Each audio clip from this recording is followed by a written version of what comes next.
Dr. Adetokunbo Pearse joins us this morning. He's a public affairs analyst, lecturer, and also a member of the PDP. Thank you for coming on this morning. Good morning. Well, we're here now talking about this fuel scarcity, the challenge we've got, trying to proffer solutions. What is the way out? You've seen this for a while. I mean, we've all been in this for a while now. What, from your perspective, you think is the kind of things we should be doing to get ourselves out of this? Well, I was listening to the gentleman from the Chamber of Commerce, and I agree with him entirely that we need to understand that the market forces determine how products are available and cost and so on. So I think that the problem with the economy generally, and the reason why we have this problem with the supply of fuel, has a lot to do with the attitude of the government toward capitalism and the way the economy works. That's what I think is the problem. Do you think that if we go ahead and liberalize the sector as presently constituted, we will be okay? We will be okay. And by the way, I think that the Senate, they keep calling the Minister of State. They should call the Minister himself to come and explain what's going on. I mean, other than that, we're wasting time. Something that I noticed been happening. Kachiku had great plans when he took office. I don't think that his bosses allowed him to actually implement those plans that would have solved the problems of fuel in this country. Why don't you think so? Well, he talked about the refineries. He actually talked about dealing with this issue of subsidy. Bola Ahmed Tinubu has been saying the same thing.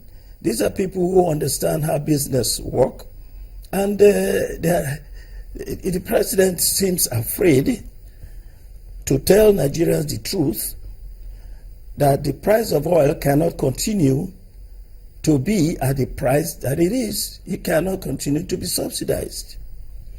So, if it's not subsidized, the price will go up, but it will eventually moderate itself out, and that's what I think we need to do. If you say we will be okay, as it is now, if we go ahead and liberalize the sector, why weren't we okay, or why did people not think that much when the last time out we tried to remove subsidy and there was a lot of hue and cry? Look, the same people who fought tooth and nail to have subsidy are now telling you that subsidy should be removed. You know, Jonathan's administration went through this whole issue because election was coming up. People were looking for a way to please the masses, to give the impression that they love the people and they will make sure that price of oil is so low, Nigeria can afford it and so on. But evidently, they themselves, I think Pastor Bakare is one of them, they're now saying subsidy should be removed. We've seen the corruption associated with subsidy system anyway, and that the cost of the product has not been stabilized because the product cannot come in, and then the supply is not there, and if the supply is low, price will go up. The black market is the real market now for oil, and it's very, very expensive.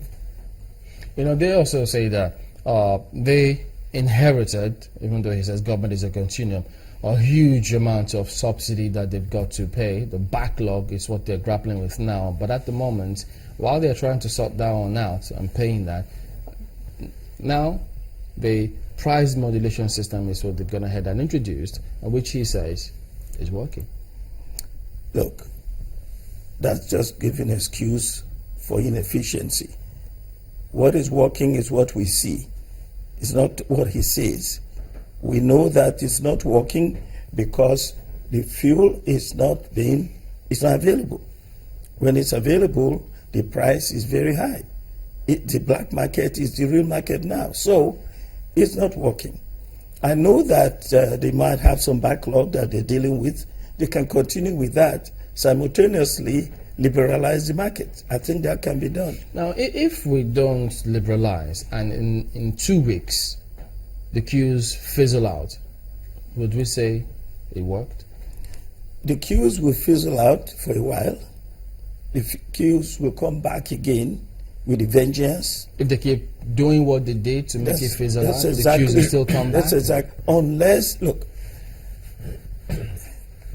it's market driven. That is capitalism. Look, I have a problem with the administration because it's destroying the economy. This is not just the oil sector.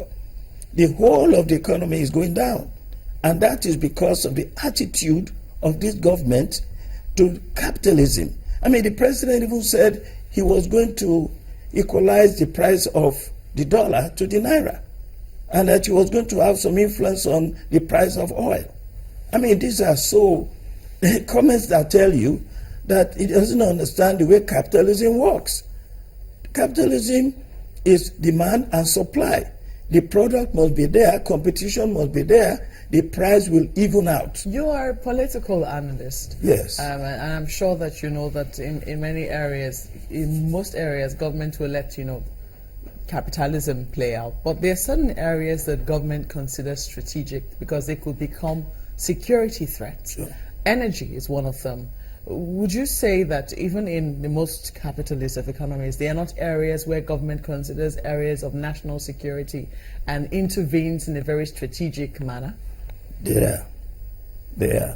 But for us, this business of supply of oil is not right. We are not getting it right. So which areas then? Because so far so good. It would seem that the only areas where we're seeing government intervene here in our own country is in areas that concern energy. So we still see some government presence with electricity, and here it would seem there's some domineering presence in the area of petroleum products. There's no other area where government seems to be present aside, what it's good, what it's traditionally it's reserved. That's the military and security agencies. What other areas are there that government is intervening in?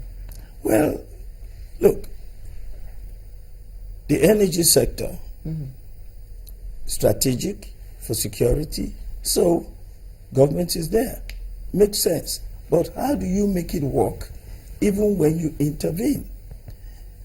Capitalist countries like Great Britain, they have a welfare system, but they understand the area where you live, the market to dictate the pace. There are areas where you subsidize, for instance, overall control, checks and balances, and so on and so forth. That's the role of government. You see, it's getting the mix right where we have a problem, that we seem not to understand how to balance it out, where we know where to step out. Look at what we did to the railway industry, destroyed it. Look at what we did to our airline industry, destroyed it because of government intervention. You cannot have government everywhere in the world. By the way, it's not limited to Nigeria. Everybody is debating how to reduce the power of government, how to reduce the influence of government in running the country so that the economy, if it's a democratic capitalist system, then the economy must be allowed to run within the ambience of the capitalist system. And then we will know where to withdraw, how much intervention we need. I think that in the oil industry, there's too much government intervention. I could not agree more with the gentleman from the Chamber of Commerce. So in certain areas, yes, a lot of people will agree that perhaps government presence right now is overbearing. But if we look at where we are in terms of where our strategic foreign reserves are, and in terms of how important it is for us to import, we're still an import-dependent economy, and we're still very much dependent on petroleum imports. Do you think that it will be wise? We should have reduced our dependence on imports a long time ago. And we tried that. I think during the last administration, there was less of that.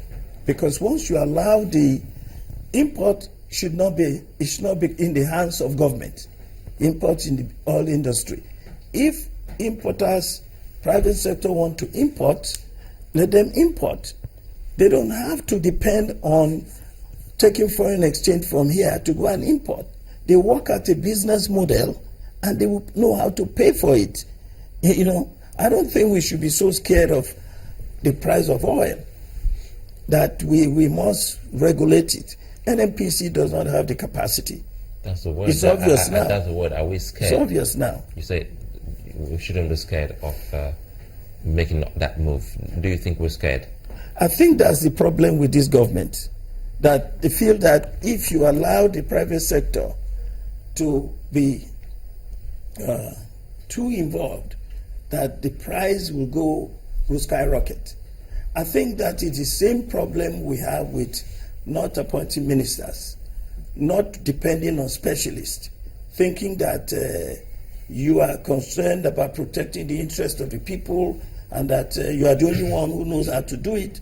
It's not going to work. You don't think that we could ever get to a point someday that the private sector, if it is fully liberalized, could actually hold the government to ransom? Look, we are the private sector, we the people. Yes, and we control the economy. So the people are in charge, they're in control. How can the private sector...